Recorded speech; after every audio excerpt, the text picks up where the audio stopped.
Vous demandez-vous pourquoi, malgré vos prières et votre foi, les bénédictions semblent vous échapper comme du sable entre vos doigts. Et si je vous disais que la clé pour débloquer les bénédictions abondantes de Dieu pourrait déjà être à votre portée, mais que des obstacles cachés en nous empêchent de les manifester? Aujourd'hui, nous plongeons au cœur de ces obstacles, révélant 6 façons dont nous nous bloquons inconsciemment de recevoir la plénitude de ce que Dieu a prévu pour nous. Des chaînes de négativité aux ombres de la paresse spirituelle, nous vous guiderons à travers un voyage transformateur pour aligner votre esprit avec la volonté de Dieu et accueillir les bénédictions que vous recherchez. Je vais également diriger une prière puissante avec vous au nom redoutable de Jésus. Alors, restez avec nous jusqu'à la fin de la vidéo et soyez ouverts pour accueillir ces bénédictions dans vos cœurs. Mes amis, vous êtes-vous déjà demandé pourquoi, malgré vos prières et vos désirs ardents, les bénédictions semblent vous échapper? C'est une question qui touche le cœur de nombreux croyants, nous conduisant vers une vérité essentielle sur notre relation avec Dieu. Souvent, les bénédictions que nous recherchons sont à portée de main, mais ce sont nos actions et nos choix qui, sans le savoir, érigent des barrières contre elles. Imaginez l'idée de prospérité non seulement comme un souhait de richesse, mais comme l'acceptation de la vie abondante que Dieu prévoit pour nous. Cette acceptation exige de ne pas entraver notre chemin avec des doutes ou des craintes, mais de marcher dans la foi, alignant nos pas sur sa volonté. Considérez l'histoire des Israélites dans le désert, telle que racontée dans Exode 16 et 17. Libérés des chaînes de l'esclavage égyptien, ils ont fait face aux dures réalités du désert. Malgré les délivrances miraculeuses qu'ils ont vues, leur foi a vacillé à la vue de l'inconfort.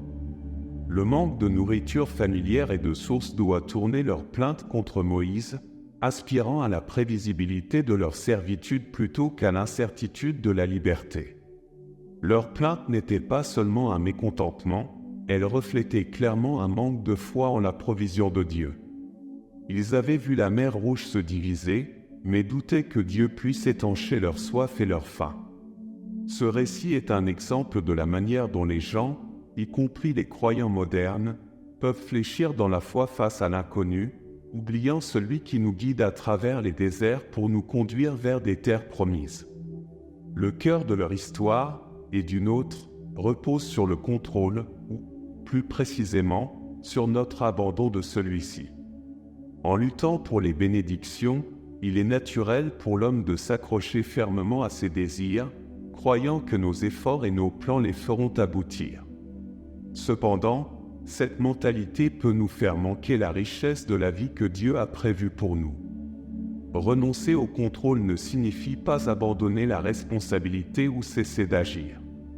C'est plutôt confier nos objectifs, nos ambitions et même nos inquiétudes entre les mains de Dieu, convaincus que ses plans sont pour nous prospérer et non pour nous nuire. Mais comment naviguer dans cet abandon?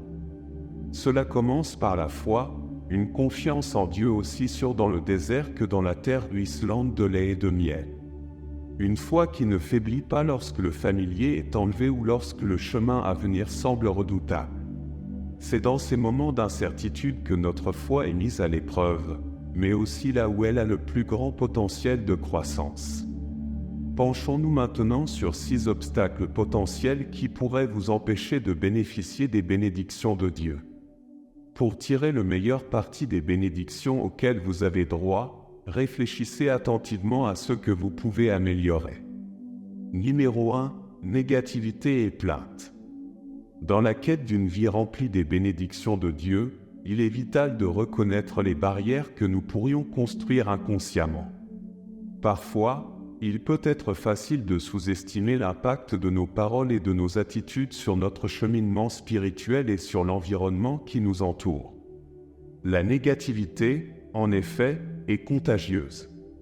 Elle n'affecte pas seulement nos propres cœurs mais se propage, assombrissant les esprits de ceux qui nous entourent. Cette morosité peut endommager les relations, déclencher des disputes et même éloigner les gens, créant un effet domino qui s'étend bien au-delà de notre cercle immédiat. La Bible nous met en garde contre ce problème même. Dans 1 Corinthiens 10, verset 10, nous sommes rappelés de ne pas murmurer, comme certains d'entre eux l'ont fait et ont été détruits par le destructeur. Ce passage nous rappelle que se plaindre n'est pas simplement une décharge bénigne de frustration, cela a des implications spirituelles, affectant notre relation avec Dieu et avec autrui. Une illustration profonde de l'impact de la négativité se trouve dans l'histoire de Job. La vie de Job était une épitomée de prospérité et de piété, un homme qui craignait Dieu et fuyait le mal. Pourtant, dans une série de coups dévastateurs, il perd sa richesse, ses enfants et sa santé.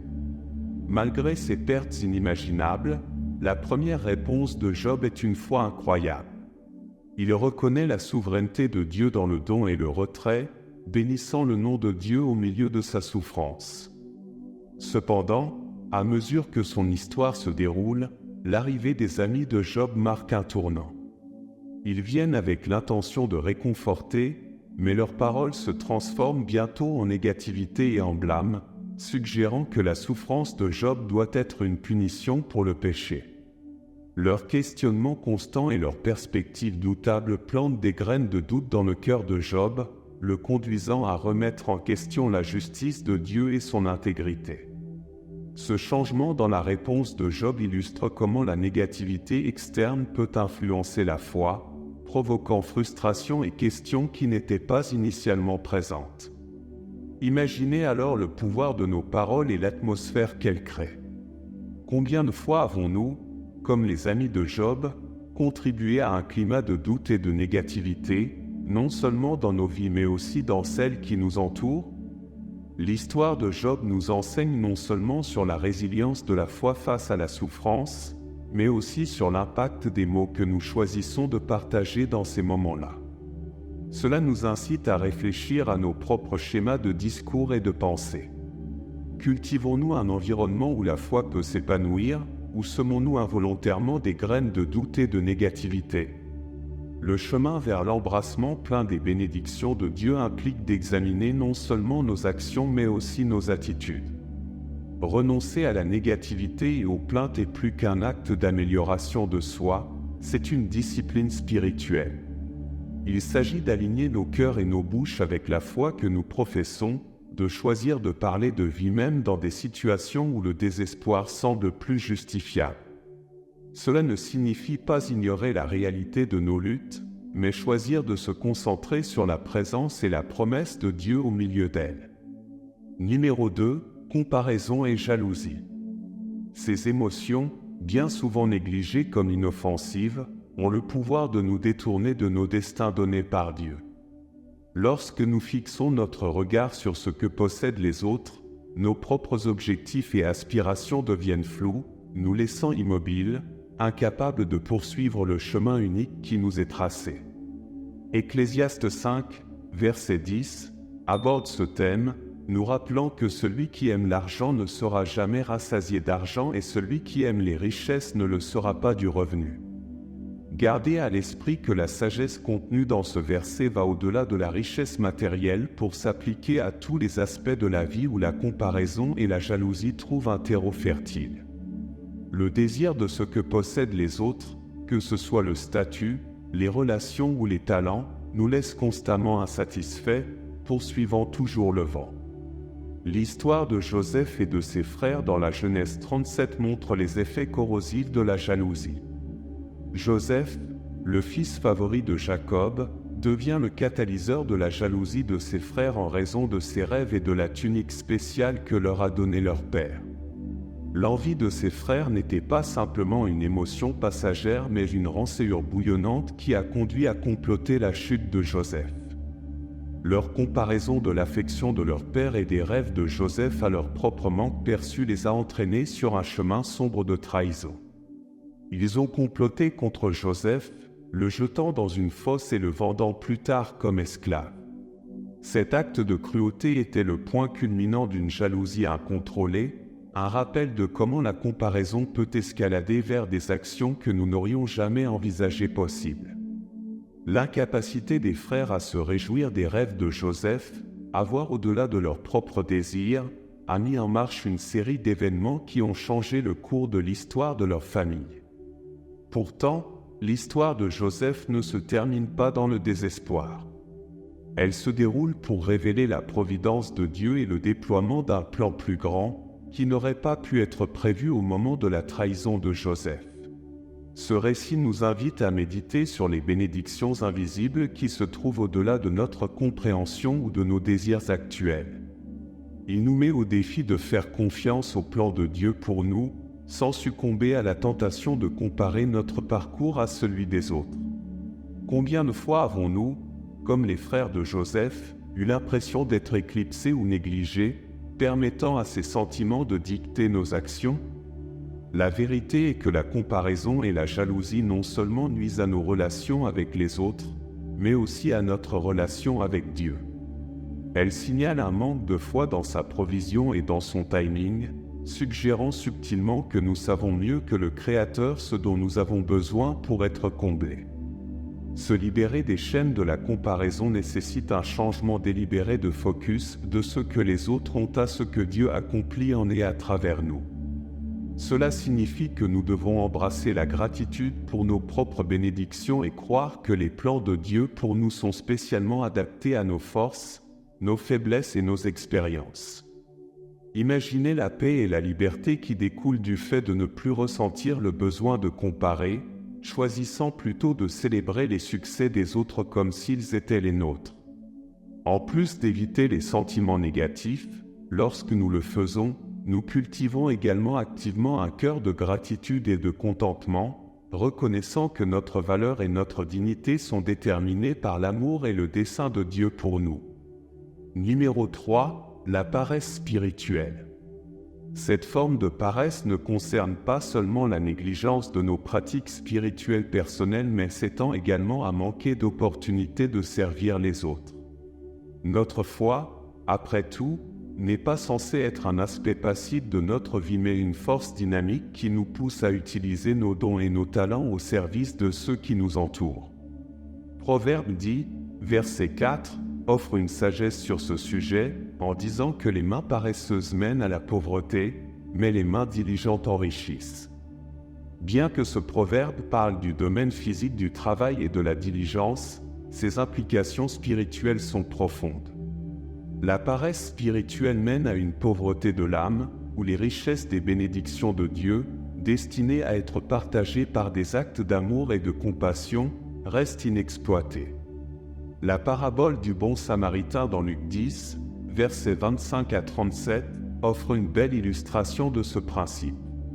Dans cette histoire, Jésus répond à la question d'un juriste sur l'héritage de la vie éternelle avec un récit qui défie les notions prédominantes du devoir, de la compassion et de l'amour du prochain. Un homme voyageant de Jérusalem à Jéricho tombe entre les mains de voleurs, qui le dépouillent, le battent et le laissent dans un triste état. Un prêtre puis un lévite, tous deux censés offrir de l'aide selon les coutumes religieuses de l'époque, passent devant l'homme blessé sans s'arrêter. Leurs actions, ou plutôt leur inaction, montrent le concept de paresse spirituelle, suivre l'émotion de l'observance religieuse tout en échouant à incarner l'essence de la foi par l'action compatissante. En contraste, c'est un Samaritain, considéré comme un étranger et un ennemi par les Juifs, qui démontre la véritable nature de l'amour du prochain. Animé de compassion, il déploie des efforts considérables pour s'assurer que l'homme blessé reçoit des soins, allant même jusqu'à payer pour sa guérison. Les actions de ce Samaritain incarnent l'antithèse de la paresse spirituelle, montrant une volonté de servir et un empressement à mettre la foi en action. Cette parabole nous invite à réfléchir à nos propres vies et aux façons dont nous pouvons passer à côté des occasions de servir et d'aimer nos prochains. Il est facile de devenir complaisant, de privilégier notre confort aux besoins des autres ou de supposer que quelqu'un d'autre interviendra. Cependant, l'essence de notre foi réside dans la reconnaissance et la saisie de ces moments pour agir, démontrant l'amour de Dieu par nos actes. La paresse spirituelle peut prendre racine subtilement, nous convainquant que nos efforts minimes suffisent, que notre présence au service ou une prière occasionnelle est suffisante.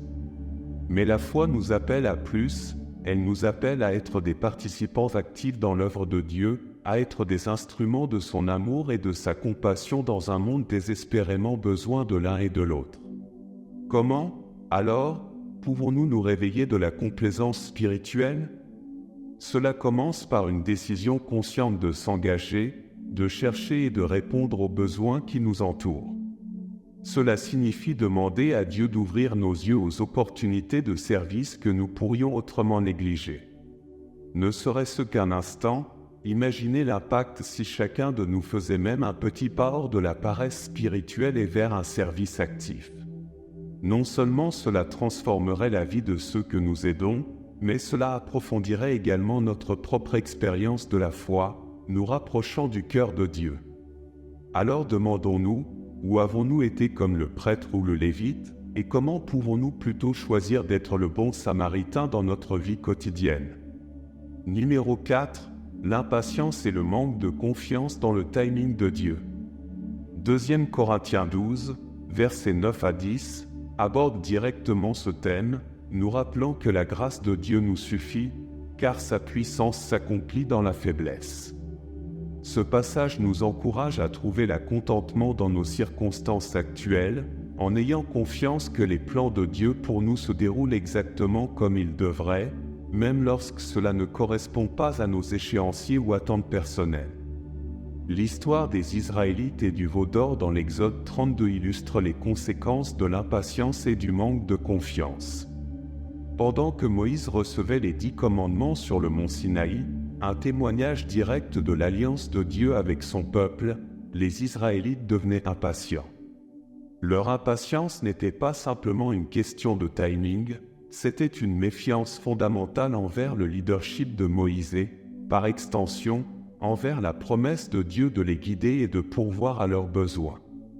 Dans leur anxiété, les Israélites ont poussé Aaron à créer un veau d'or, une idole à adorer en l'absence perçue de Moïse et de Dieu. Cet acte d'idolâtrie était une manifestation de leur incapacité à attendre le moment voulu par Dieu. Leur impatience les a poussés à chercher le contrôle sur leur expérience spirituelle, créant un Dieu qui correspondait à leurs désirs immédiats plutôt que de rester fidèles au Dieu qui les avait délivrés d'Égypte. Cet épisode révèle la profondeur de la crise spirituelle des Israélites, illustrant à quel point la foi peut vaciller face à l'incertitude et au retard. Leurs actions, motivées par l'impatience, ont entraîné des conséquences désastreuses, non seulement en mettant en colère Dieu, mais aussi en les faisant régresser dans leur parcours spirituel. En réfléchissant à cette histoire, il est intéressant de considérer à quel point nous avons, nous aussi, cherché à prendre les choses en main lorsque le timing de Dieu semblait trop lent à notre goût. Combien de fois avons-nous permis à l'impatience de nous entraîner dans des décisions et des actions qui reflètent un manque de confiance dans le plan et le timing de Dieu pour nos vies? L'antidote à cette impatience n'est pas simplement d'attendre, mais de faire confiance activement au timing de Dieu. Cela implique de lui abandonner nos angoisses et nos plans, en croyant qu'il sait ce qui est le mieux pour nous et quand c'est le mieux. Cette confiance nous permet de trouver la paix dans le présent, en nous concentrant sur nos responsabilités actuelles et les opportunités que Dieu nous a données maintenant, plutôt que d'être consumés par l'inquiétude pour l'avenir. Numéro 5. Manque de reconnaissance. Cette vertu joue un rôle crucial dans notre bien-être spirituel et émotionnel, agissant comme un pont qui nous relie à la source de nos bénédictions. Que nous attribuions ces bénédictions à Dieu, à l'univers ou à des circonstances fortuites, les reconnaître avec un cœur reconnaissant renforce cette connexion et assure le flux continu de la grâce dans nos vies. Éphésiens 5, verset 20, souligne cette vérité, nous exhortant à rendre grâce toujours et pour tout à Dieu le Père au nom de notre Seigneur Jésus-Christ. L'histoire de Myriam et Aaron dans Nombre 12, versets 1 à 2, offre une leçon sur les conséquences de l'ingratitude. Myriam et Aaron, frères et sœurs de Moïse, ont commencé à remettre en question et critiquer la position et le leadership unique de Moïse sur les Israélites. Leur plainte, cependant, ne concernait pas seulement la dynamique du leadership, elles étaient révélatrices d'un problème plus profond, un manque de gratitude pour les rôles qu'ils jouaient eux-mêmes au sein de la communauté et pour le leadership de Moïse désigné par Dieu. Ce mécontentement découlait de l'incapacité à reconnaître et à apprécier les bénédictions inhérentes à leur propre position et la sagesse divine dans le leadership de Moïse. Leur critique a entraîné une confrontation directe avec Dieu, qui a appelé les 3 frères et sœurs à l'attente de la rencontre. Là, Dieu a affirmé le leadership de Moïse sans équivoque, en soulignant la relation unique qu'il entretenait avec Moïse. En conséquence de leur manque de gratitude et du défi au rôle divinement désigné de Moïse, Myriam a été frappée d'une condition de santé. Aaron, réalisant leur péché, a supplié Moïse de lui pardonner. Cet incident souligne la sévérité avec laquelle Dieu considère l'ingratitude et la discordance qu'elle peut semer au sein d'une communauté. La punition de Myriam et la demande de guérison qui a su montre l'importance de la gratitude pour maintenir notre santé spirituelle et celle de nos communautés. Elle nous rappelle que la gratitude est essentielle, agissant comme une protection contre la jalousie, le mécontentement et la division. En réfléchissant à cette histoire, il est intéressant de considérer à quel point nous pourrions souvent tomber dans le piège de l'ingratitude. Est-ce que nous tenons pour acquis les bénédictions qui nous ont été données? Est-ce que nous nourrissons la jalousie ou le mécontentement envers les rôles ou les bénédictions des autres? De telles attitudes endommagent non seulement nos relations avec les autres mais aussi notre relation avec Dieu. Cultiver un cœur reconnaissant nécessite un effort conscient pour reconnaître et apprécier les bénédictions dans nos vies, aussi petites ou banales qu'elles puissent paraître. Imaginez comment nos vies pourraient changer si nous adoptions une attitude de gratitude en toutes circonstances. Ce changement transformerait non seulement nos propres cœurs mais aurait aussi un impact sur ceux qui nous entourent, créant un effet d'entraînement de positivité et de grâce. Numéro 6, manque de communauté. Le proverbe « le faire aiguise le fer » contient une vérité profonde dans le domaine spirituel, où se connecter avec d'autres croyants n'est pas seulement bénéfique mais essentiel pour la croissance. À travers les expériences partagées, les discussions et les enseignements, nous ne gagnons pas seulement un aperçu de notre propre cheminement spirituel mais nous apportons également un soutien et une compréhension aux autres sur leur chemin. Romains 12, verset 10, nous encourage à être dévoués les uns aux autres dans l'amour, à honorer les autres au-dessus de nous-mêmes. Ce soutien mutuel et ce respect sont des éléments fondamentaux d'une communauté spirituelle florissante, où chaque membre joue un rôle crucial dans la promotion de la croissance collective et individuelle. L'histoire d'Élie dans 1er Rois 19, versets 1 à 18, offre une puissante démonstration des luttes de l'isolement et de l'importance de la communauté. Après une victoire significative sur les prophètes de Baal, Élie se retrouve menacé par la reine Jézabel et s'enfuit dans le désert. Submergé par la peur et un profond sentiment d'isolement, Élie atteint un point de désespoir si profond qu'il souhaite la mort. C'est une représentation du poids de porter ses propres fardeaux seul, sans le soutien d'une communauté pour offrir une perspective, un encouragement et un espoir. Dans son moment de vulnérabilité extrême, Dieu tend la main à Élie, non pas pour le réprimander mais pour le réconforter et le rassurer. Dieu révèle à Élie qu'il n'est pas seul, il y a des milliers d'autres qui sont restés fidèles. Cette révélation lui sert de point de basculement, rappelant à Élie la présence d'une communauté de foi plus large. Son expérience montre le danger de l'isolement dans nos vies spirituelles. Lorsque nous nous séparons de notre communauté de foi, nous nous privons non seulement du soutien et de la sagesse des autres, mais nous risquons également de perdre de vue le travail continu de Dieu en nous et autour de nous. Le sentiment d'être seul dans nos luttes peut amplifier nos défis et conduire au désespoir, comme cela a été le cas pour Élie. Cependant, l'histoire illustre également le pouvoir transformateur de réaliser que nous faisons partie d'un groupe plus large, d'une communauté de croyants ayant des objectifs communs et des expériences partagées. Cette prise de conscience peut renouveler notre force, nous donner du courage et nous rappeler la fidélité de Dieu, qui ne nous laisse jamais seuls pour affronter nos batailles. La leçon ici est claire, l'absence de communauté est un obstacle significatif à la réception et à la reconnaissance des bénédictions dans nos vies. Le chemin de la foi est mieux parcouru aux côtés des autres, où les défis et les joies du voyage peuvent être partagés, et où la présence d'une communauté de soutien nous rappelle l'amour et le guidage toujours présent de Dieu. Maintenant, à tous ceux qui entendent ma voix, poursuivons le réconfort et les conseils que seul notre Seigneur peut offrir. Je vous encourage à vous unir à moi pour exprimer nos espoirs, nos préoccupations et notre gratitude envers celui qui écoute avec un cœur miséricordieux. Priez avec moi pour accueillir la grâce qui accompagne cette prière sincère. Dieu gracieux et aimant, nous venons à toi avec des cœurs ouverts, cherchant guidance et force alors que nous naviguons le chemin que tu as tracé devant nous. Dans la complexité de nos vies, aide-nous à reconnaître la profonde beauté de lâcher prise et à faire confiance à ta sagesse divine et à ton timing. Alors que nous relâchons notre emprise sur les rênes du contrôle, ouvre nos yeux aux possibilités infinies de tes bénédictions, nous enseignant la liberté trouvée dans la soumission à ta volonté.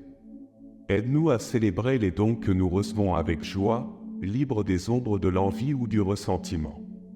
Encourage-nous à utiliser nos bénédictions individuelles pour glorifier ton nom et pour servir les autres, créant une symphonie de louanges qui t'honore dans chaque note et harmonie.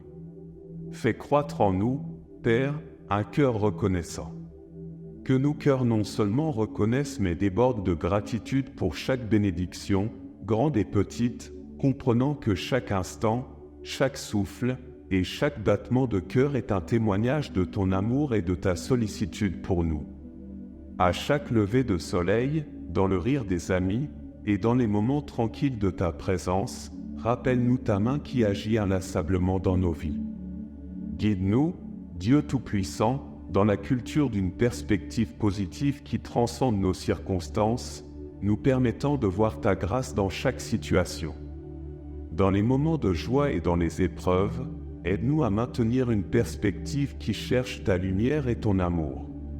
En ce voyage, rappelle-nous l'importance de l'unité dans la foi. Que nous nous tenions ensemble, nous soutenant mutuellement à travers les défis de la vie avec compassion et empathie. Fortifie les liens de notre communauté afin que nous puissions être le reflet de ton amour, portant les fardeaux les uns des autres et célébrant chaque victoire comme un témoignage collectif de ta bonté. Encourage-nous, Seigneur, à cultiver diligemment notre foi, en nous engageant dans des pratiques qui nous rapprochent de toi. Que ce soit par la prière, l'étude de ta parole ou le service aux nécessiteux, que chaque acte soit un pas de plus vers ton cœur, toi notre Créateur et soutien. Dans ces pratiques sacrées, puissions-nous trouver la profondeur et la richesse d'une vie ancrée dans ton amour. Enfin, nous te demandons de nous motiver à investir constamment dans notre relation avec toi. Dans le flux et le reflux de nos vies quotidiennes, permets-nous de trouver joie et accomplissement dans notre cheminement spirituel, découvrant en ta présence la paix et le but qui surpassent toute compréhension. Que notre marche avec toi soit marquée par une foi approfondie, un amour croissant et une confiance inébranlable en tes promesses éternelles. Au nom de ton amour et de ta puissance, nous prions. Amen. Si ce message vous inspire, veuillez nous le faire savoir dans la section des commentaires de cette vidéo. De plus, vous pouvez témoigner de votre soutien en aimant la vidéo et en cliquant sur le bouton d'abonnement. Que Dieu vous bénisse et continuez d'avancer avec foi.